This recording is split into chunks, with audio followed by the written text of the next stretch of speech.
Bago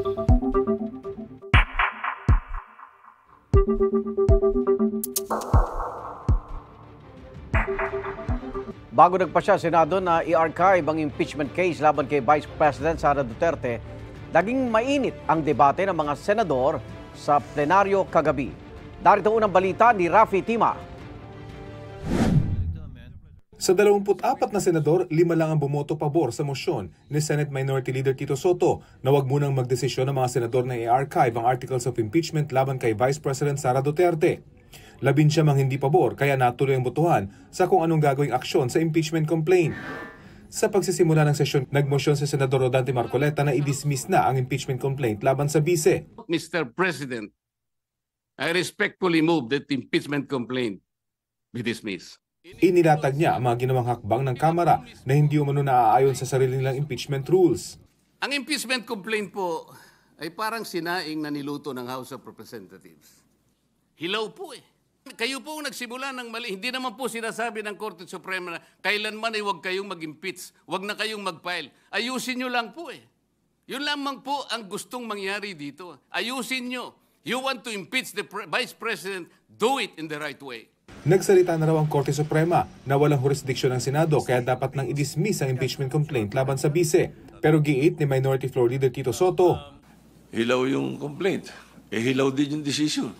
Punto ni Soto, naghain na ng motion for reconsideration ng Kamara at pinagkokomento pa ng Korte Suprema ang kampo ng bise.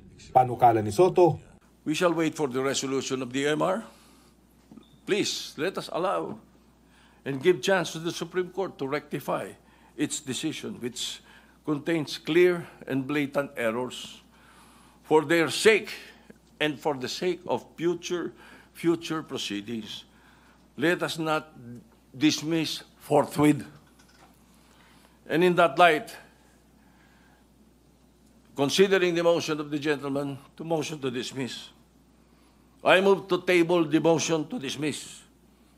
A motion to table has a higher precedence than a motion to dismiss. Sinuportahan ni na Senador Ping Lacson at Senador Risa Ontiveros ang panukalang ito ni Soto. How do we deal with the pending motion? I refer to the motion to dismiss.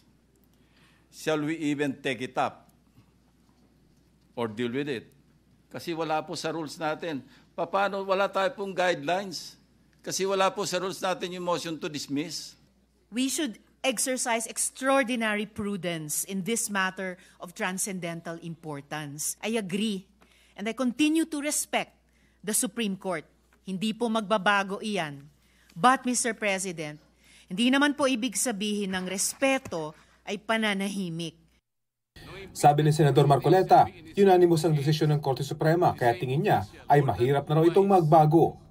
Wala pa po akong nakitang isang unanimous decision. There's always a first time. Hindi lang po tulad nung sinabi ni Minority Leader na there's always a first time, it has happened before. In fact, the Supreme Court has reversed a unanimous decision in a lot of instances before.